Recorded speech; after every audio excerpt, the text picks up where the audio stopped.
नमस्कार, जन उत्तराखंड में आप सभी का स्वागत है। मैं हूं आपके साथ स्फूर्ति सिंह। खबरों की शुरुआत करेंगे, लेकिन उससे पहले एक नजर हेडलाइंस पर।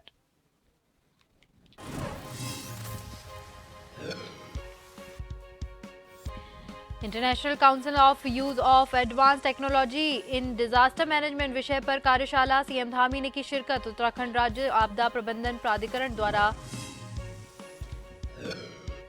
धामी सरकार को 23 मार्च को हो रहा 1 साल पूरा। देहरादून में किया जाएगा मुख्य कार्यक्रम। 1 साल नई मिसाल थीम पर राज्य भर में होंगे का आयोजन।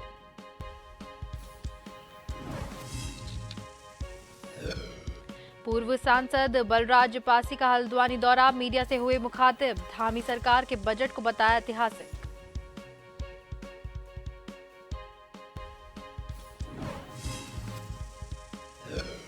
जॉलीग्रांट हवाई अड्डे के नाम पर गरमाई सियासत। हरिद्वार सांसद रमेश पोखरियाल निशंक ने केंद्र पर लिखा पत्र। अटल बिहारी वाजपेयी के नाम रखने से की सिफारिश, विपक्ष ने लगाए गंभीर आरोप। और हल्द्वानी पुलिस को मिली सफलता। कोतवाली और एसओजी टीम ने तस्कर से 522 ग्राम स्मैक की बरामद। अंतर्राष्ट्रीय बाजार में करीब 50 लाख रुपए बताई जा रही कीमत।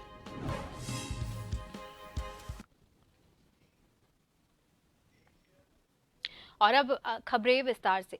मंगलवार को international council on use of advance technology in disaster management विषय कार्यशाला का आयोजन उत्तराखंड राज्य आपदा प्रबंधन प्राधिकरण द्वारा फेयरफील्ड बॉय मैरियट देहरादून में किया गया। इस अंतर्राष्ट्रीय कार्यशाला में मुख्य अतिथि के रूप में मुख्यमंत्री पुष्कर सिंह धामी और विशेष अतिथि के रूप में कैबिनेट मंत्री गणेश जोशी और मुख्य सचिव डॉक्टर एस संधू, सचिव आपदा प्रबंधन, अपर सचिव आपदा प्रबंधन के अलावा आपदा प्रबंधन के क्षेत्र में कार्यरत विभिन्न विशेषज्ञों और प्रौद्योगिकी के विकासकर्ताओं द्वारा प्रतिभाग किया गया।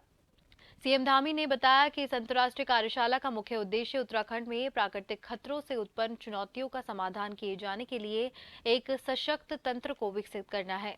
ये कार्यशाला आपदा प्रबंधन में नवीनतम अनुसंधान और प्रौद्योगिकी पर चर्चा करने के लिए विभिन्न क्षेत्रों के विशेषज्ञों को एक मंच पर लेकर आएगा और समाधान प्रदाताओं और एजेंसियों को अपने क्षमताओं को प्रदर्शन करने का और विचार को आदान प्रदान करने के लिए एक दिशा का निर्माण करेगा।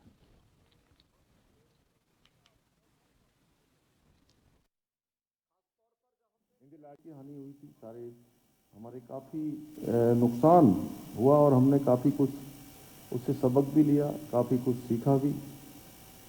इस आपदा के बाद चाहे हमारे केंद्र की सरकार हो या प्रदेश की सरकार हो, उत्तराखंड में अनेकों क्षेत्रों में चिकित्सा सुविधाएं हैं, कम्युनिकेशन है, संचार की व्यवस्था है, सड़क है, हेलीपैड है और इससे संबंधित जितने भी इंफ्रास्ट्रक्चर, इनको बढ़ाने पर और इनके विकास पर विशेष रूप से ध्यान दिया गया है।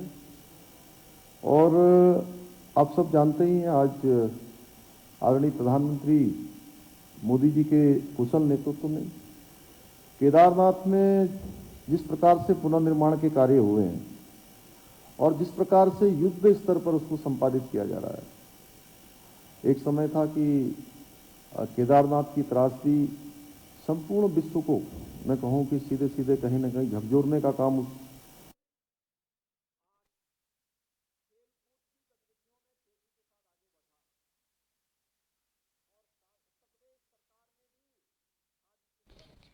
उत्तराखंड की धामी सरकार के 1 साल का कार्यकाल 23 मार्च को पूरा होने जा रहा है, जिसको लेकर सरकार के स्तर से तमाम कार्यक्रम आयोजित किए जा रहे हैं।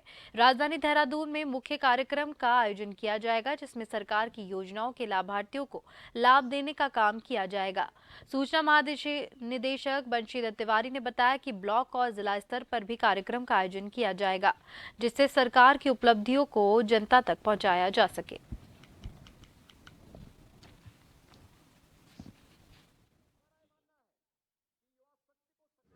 23 तारीख को कार्यक्रम आयोजित किया जा रहा है। मुख्य कार्यक्रम हम लोग देहरादून में आयोजित कर रहे हैं और जो जनपद मुख्यालय हैं वहाँ पर भी कार्यक्रम आयोजित किया जाएंगे।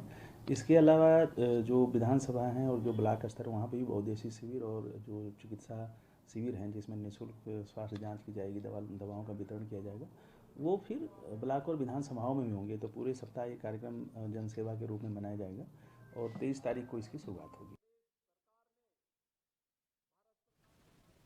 धामी सरकार के बजट को लेकर हल्द्वानी के भाजपा कार्यालय में पूर्व सांसद बलराज पासी में प्रेस कॉन्फ्रेंस की। बलराज पासी ने राज्य सरकार के बजट को ऐतिहासिक बताते हुए कहा कि बजट में हर वर्ग का विशेष ध्यान रखा गया है।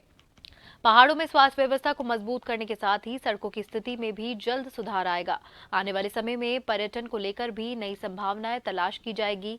किसानों और युवाओं के लिए भी बजट में विशेष ध्यान रखा गया है।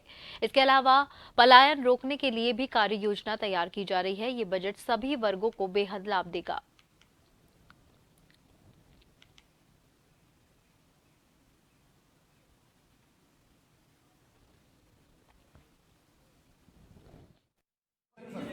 उत्तराखंड में धामी जी के नेतृत्व में जो भी बजट पेश किया गया है, इस बजट में विशेष रूप से चाहे स्वास्थ्य का क्षेत्र हो, चाहे पर्यटन का क्षेत्र हो, चाहे उद्यान का क्षेत्र हो, और सभी क्षेत्रों में जो है पर्याप्त जो है वो धन दिया गया है। और एक ऐतिहासिक बजट है जिसमें सभी वर्गों का ध्यान रखा गया है, किसानों का भी, युवाओं का भी, मेडिकल क्षेत्र में भी सभी का ध्यान रखा गया है। और मैं समझता हूं कि एक ऐतिहासिक बजट है। देहरादून के जॉली ग्रांट हवाई अड्डे के नामकरण को लेकर अब सियासत गरमाने लगी है। दरअसल हरिद्वार सांसद डॉक्टर रमेश पोखरियाल निशंक ने बीते दिन केंद्र सरकार को पत्र लिखकर हवाई अड्डे का नाम पूर्व प्रधानमंत्री भारत रत्न स्वर्गीय अटल बिहारी वाजपेयी के नाम पर रखने की सिफारिश की है, जिसको लेकर कांग्रेस ने अब सवाल खड़े कर दिए हैं। कांग्रेस का कहना है कि पूर्व सीएम त्रिवेंद्र सिंह रावत के बाद अब हरिद्वार सांसद डॉक्टर रमेश पोखरियाल निशंक ने भी जॉली ग्रांट हवाई अड्डे को स्वर्गीय अटल बिहारी वाजपेयी के नाम पर करना चाहते हैं। लेकिन 2016 में पूर्व मुख्यमंत्री हरीश रावत ने तो केंद्र को प्रस्ताव भेजा था कि हवाई अड्डे का नाम गुरु शंकराचार्य के नाम पर होना चाहिए। कांग्रेस की मुख्य प्रवक्ता गरिमा मेहरा दुसानी ने सवाल किए हैं कि भाजपा के लोग बताएं कि आखिर गुरु आदि शंकराचार्य से और पूर्व सीएम हरीश रावत के प्रस्ताव से उन्हें दिक्कत क्या है।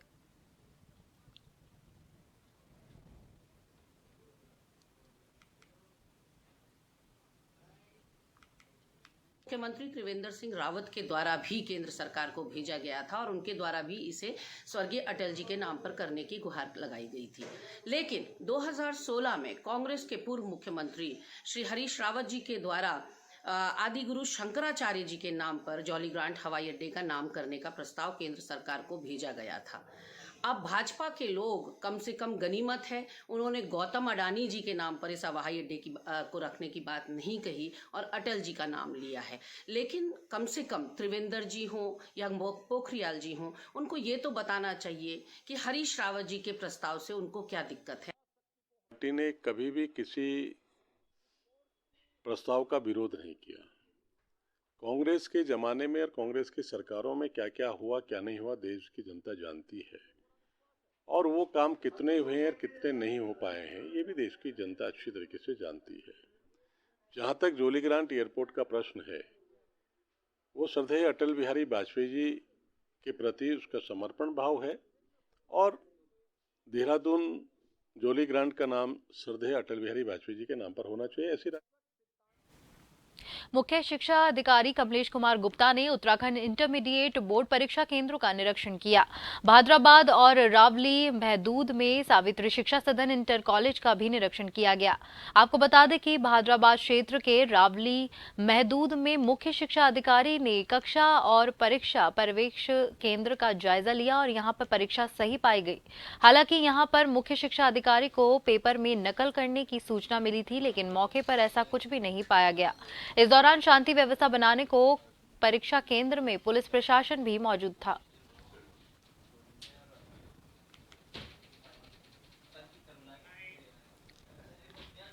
हमारे जिले में और भी जितने ऐसे स्कूल हैं जिनमें छात्र संख्या भी ज़्यादा है, उनमें सब में हमने बाहर से केंद्र व्यवस्थापक और कस्टोडियन दिए हुए हैं।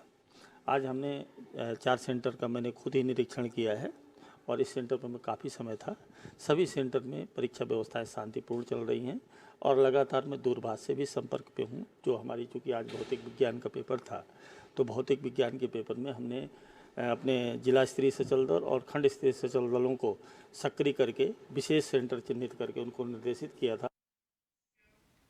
रुड़की के तहसील परिसर स्थित ज्वाइंट मजिस्ट्रेट कार्यालय के बाहर भारतीय किसान यूनियन क्रांति के दर्जन कार्यकर्ताओं ने विभिन्न मांगों को लेकर प्रदर्शन किया और अपनी मांगों से संबंधित ज्ञापन ज्वाइंट मजिस्ट्रेट को सौंपा गया। आपको बता दें कि भारतीय किसान यूनियन क्रांति के बैनर तले किसानों ने विभिन्न मांगों को लेकर तहसील परिसर में ज्वाइंट मजिस्ट्रेट को ज्ञापन सौंपा और मांगे पूरी न होने पर आंदोलन की चेतावनी दी। इस दौरान भारतीय किसान यूनियन क्रांति के राष्ट्रीय संयोजक मुकेश कंबोज ने कहा कि पुलिस के द्वारा शहर में लोगों के अनियंत्रित चालान किए गए हैं, जहां पर उन्होंने कहा कि किसानों के बच्चे शहर में पढ़ने आते हैं, जिसका पुलिस के द्वारा चालान किया जाता है, जिसको लेकर किसान में रोष व्याप्त है। साथ ही साथ किसान सरकारों के द्वारा किसानों के गन्ने का इस बार दाम नहीं बढ़ाया गया। किसानों के द्वारा अपना सारा गन्ना मिल में डाल दिया गया, लेकिन दाम न बढ़ने से किसान परेशान है। उन्होंने कहा कि अपनी विभिन्न मांगों को लेकर आज संगठन के द्वारा ज्वाइंट मजिस्ट्रेट अभिनव शाह को ज्ञापन सौंपा गया है और जल्द से जल्द मांगों को पूरा कराने की मांग की गई है।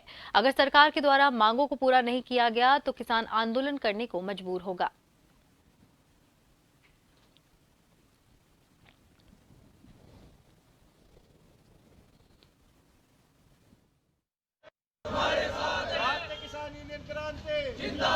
उत्तराखंड में आज तक जब से उत्तराखंड बना है कोई भी सरकार ऐसी नहीं जो किसान की सुध लेती हो। रही बात पड़ोस की बात करते हैं, जैसे एक दूसरे की करते हैं। उत्तर प्रदेश से पैदा हुआ उत्तराखंड। उत्तर प्रदेश में किसान के लिए सिंचाई फ्री, बिजली जो है वो फ्री किसान की ट्वेल के लिए। किसान की जो 1 लाख रुपए की कर्ज माफी हुई उत्तर प्रदेश में, और यहाँ उत्तराखंड में किसान के लारे किसान का शोषण हो रहा। लोगों के चालान अनियंत्रित तौर पर किए जा रहे हैं, जिनका कि कोई नियंत्रण ही नहीं है। पता नहीं सरकार ने इनको परमिशन दे रखी है कि हमें इतना टारगेट में से लेना है, तभी जाके हम पूरा तुम्हें रखेंगे यहाँ पे, नहीं तो रखेंगे नहीं। क्या चक्कर है क्या नहीं है, हम तो हमारी समझ से बाहर है। लोगों को परेशानी इतनी हो रही है, पब्लिक का पैसा लूट के सरकार का कहाँ कैसा खजाना भरेगी, क्या करेगी, समझ से बाहर है। खबरों का सिलसिला लगातार यूं ही जारी रहेगा। फिलहाल वक्त हो गया है एक छोटे से ब्रेक का।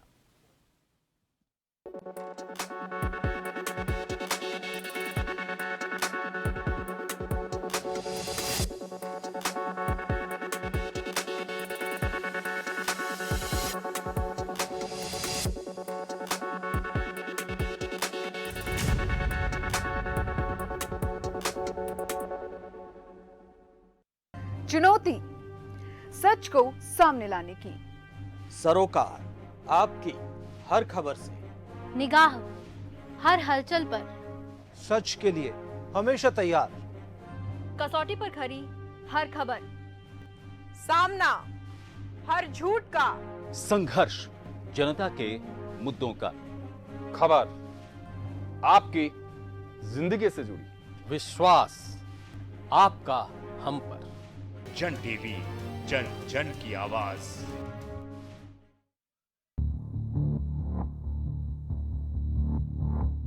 खबर जो कभी बताती है सच तो कभी कराती है एहसास। खबर जो है कुछ खास। खबर ही तो है जो कभी बनती है राजनीति से तो कभी व्यापार से, कभी आती है खेल से तो कभी मनोरंजन से, कभी खुशी से तो कभी गम से। हाँ, खबर ही तो है। खबर थमती नहीं और ना ही थमेंगे हम, क्योंकि हम हैं जन टीवी, जन जन की आवाज।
ब्रेक के बाद एक बार फिर से आप सभी का स्वागत है।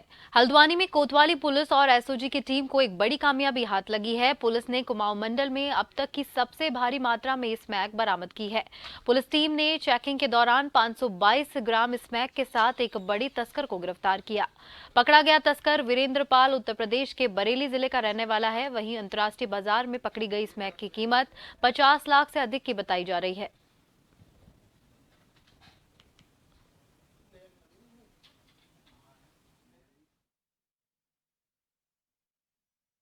ये वीरेंद्र पाल जो है, आज इसको एसओजी हमारी नैनीताल ने अरेस्ट किया है। इसके पास से जो है 522 ग्राम स्मैक बरामद की है, जो काफ़ी उच्च कोटि की स्मैक है। और ये बड़े लेवल का जो है पेडलर डिस्ट्रीब्यूटर है, जो माल जो है ये यूपी की तरफ से आता है और पहाड़ों पे भी जाता है माल। और ये लगभग जो है यहाँ की लोकल कीमत इसी 50 लाख से ऊपर है। अंतर्राष्ट्रीय कीमत 1 करोड़ से ऊपर इसकी आकी जा रही है। कुमाऊं की सबसे बड़ी अब तक की ये ड्रग्स की रिकवरी है। खबर हरिद्वार के भगवानपुर से है, जहां पुलिस को 50,000 के इनामी बदमाश को गिरफ्तार करने में सफलता मिली। अभियुक्त के खिलाफ थाना भगवानपुर में पॉक्सो और अन्य धाराओं में मुकदमा दर्ज था। अभियुक्त ने लगातार फरार चलने के दौरान पुलिस टीम द्वारा अभियुक्त के घर की कुर्की की गई थी। अभियुक्त को गिरफ्तार कर माननीय न्यायालय के आदेश पर जेल भेजा गया।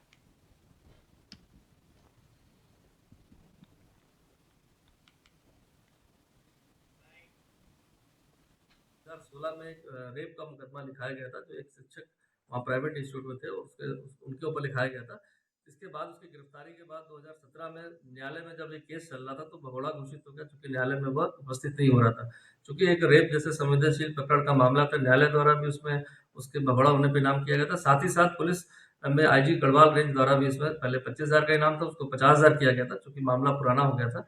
वर्ष 2021 में इनाम घोषित किया गया था, जिसकी गिरफ्तारी कानपुर से भगवानपुर टीम द्वारा की गई है और इसको न्यायालय में पेश किया गया। देहरादून में खालिस्तान समर्थक और पंजाब से भगोड़े अमृतपाल सिंह को लेकर उत्तराखंड में अलर्ट जारी कर दिया गया है। इंटरनेट मीडिया पर नजर रखने के लिए एसटीएफ को जिम्मेदारी मिली है। उत्तराखंड पुलिस महानिदेशक अशोक कुमार ने एसएसपी उधम सिंह नगर को चेकिंग और सतर्कता बढ़ाने के लिए आदेश और दिशा निर्देश दिए हैं। सूत्रों के अनुसार उत्तराखंड के उधम सिंह नगर जिले में कुछ खालिस्तानी समर्थक होने के चलते अंदेशा जताया जा रहा है कि वे भागकर उत्तराखंड आ जा सकते हैं। पंजाब में अजनाला थाने पर हमले के आरोपित खालिस्तान समर्थक और अलगाववादी अमृतपाल सिंह और उसके साथियों के खिलाफ पंजाब पुलिस ने बड़ा ऑपरेशन शुरू कर दिया है।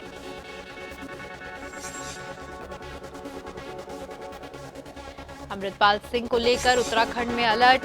इंटरनेट मीडिया पर नजर रखने के लिए एसटीएफ को मिली जिम्मेदारी। पंजाब में अजनाला थाने पर हमले के आरोपी खालिस्तान समर्थक और अलगाववादी अमृतपाल सिंह को उसके साथियों के खिलाफ पंजाब पुलिस ने किया बड़ा ऑपरेशन शुरू।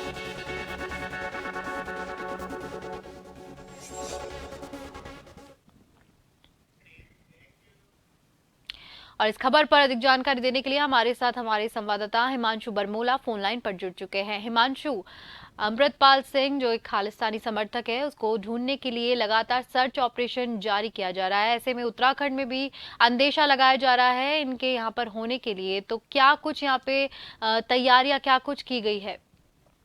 निश्चित रूप से इसके आपको बताना चाहता हूँ कि जो खालिस्तान समर्थक अमृतपाल है, फरार होने और उसके समर्थकों की गिरफ्तारी के बाद अब उत्तराखंड पुलिस भी हाई अलर्ट पर है। और क्योंकि उधम सिंह नगर में ज्यादा सिख समुदाय रहता है, उधम सिंह नगर, हरिद्वार और देहरादून में पुलिस इस पर विशेष निगरानी बनाई हुई है और सोशल मीडिया की भी अब लगातार मॉनिटरिंग की जा रही है। और साथ ही साथ जो राज्य में खुफिया एजेंसियां वो एसटीएफ है, उन्हें अलर्ट पर रहने के भी निर्देश दिए गए हैं। पुलिस के आधिकारिक सूत्र उनके अनुसार जो राज्य की खुफिया एजेंसी है या अन्य पुलिसकर्मी है, इस मसले पर निगरानी बनाए हुए हैं और अफवाह फैलाने वालों के अलावा जो सोशल मीडिया पर किए जाने वाले पोस्ट है उन पर भी अब नजर रखी जा रही है। साथ ही साथ पुलिस इस मामले में कोई भी कोताही नहीं बरतना चाहती है। इस मामले में उत्तराखंड इसलिए भी संवेदनशील है क्योंकि पूर्व में भी उत्तराखंड अपराधियों की शरणस्थली जी आगे रहा है।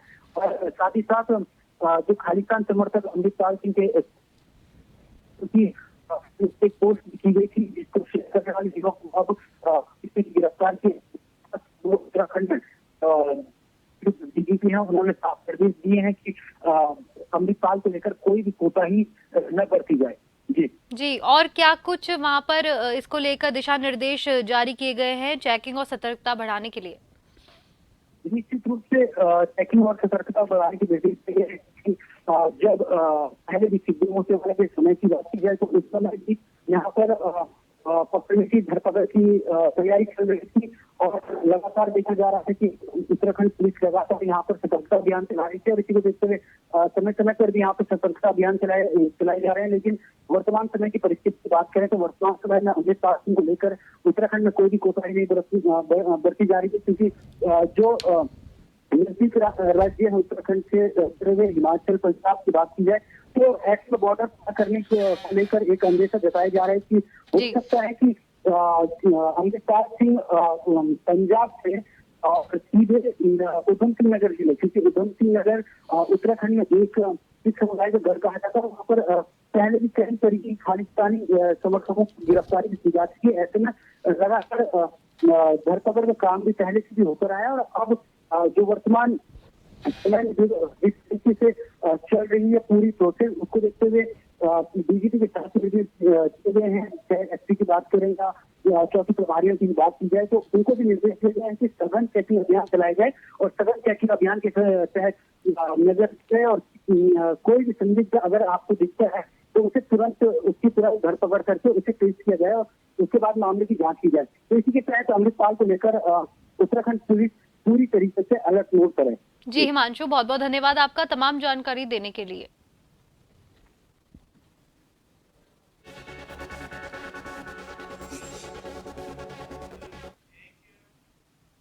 उत्तराखंड के क्षेत्र न्यूरिया में बाघ ने एक और मजदूर को अपनाने वाला बना लिया। लगातार हो रही मानव वन्यजीव संघर्ष में मौतों से क्षेत्र में दहशत का माहौल है।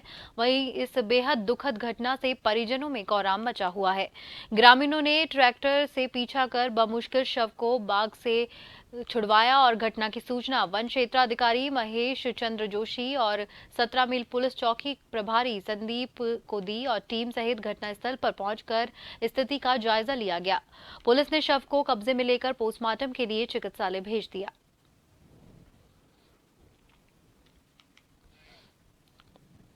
जिलाधिकारी टीमा को सूचना प्राप्त हुई कि ग्राम दाढ़ाकी में कुछ मजदूर जो खेत में काम कर रहे थे उनमें से एक जिसका नाम रमेश मंडल बताया गया को वन्यजीव द्वारा खींचकर गन्ने के खेत के भीतर ले जाया गया है, जिसकी ढूंढ खोज स्थानीय ग्रामीणों द्वारा की जा रही है। मौके पर वन विभाग की टीम के पहुंचने पर तक स्थानीय ग्रामीणों ने व्यक्ति का शव बरामद कर लिया गया था, जिस पर चोट के निशान पाए गए। उत्तराखंड में मौसम का कहर लगातार जारी है। पिछले 2 दिनों से जमकर बारिश हो रही है। पहाड़ से मैदान तक बारिश, केदारनाथ में जमकर बर्फबारी हुई। देहरादून में रुक रुक कर हो रही बारिश से तापमान में भारी गिरावट दर्ज की गई है। आज भी प्रदेश के अधिकांश इलाकों में बारिश के साथ साथ ओलावृष्टि की चेतावनी दी गई है। उच्च हिमालय क्षेत्र में बर्फबारी की संभावना जताई गई है। अधिकतम तापमान 22 डिग्री और न्यूनतम तापमान 10 डिग्री सेल्सियस रहने की संभावना है।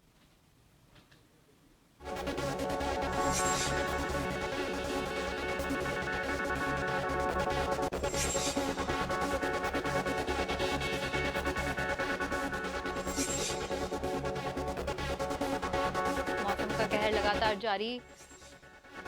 पहाड़ से मैदान तक बारिश, केदारनाथ में जमकर हो रही बर्फबारी, तो वहीं उच्च हिमालय क्षेत्र में बर्फबारी की संभावना जताई गई।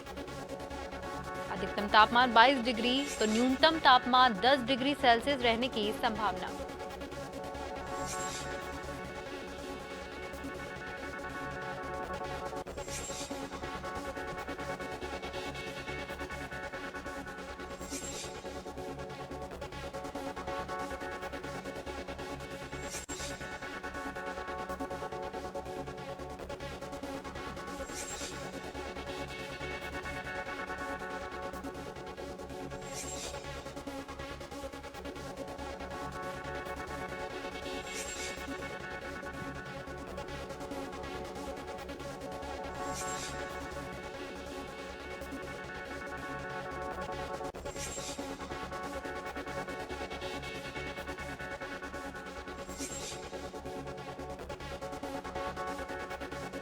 साथ जन उत्तराखंड में फिलहाल के लिए इतना ही। मुझे दीजिए इजाजत। नमस्कार।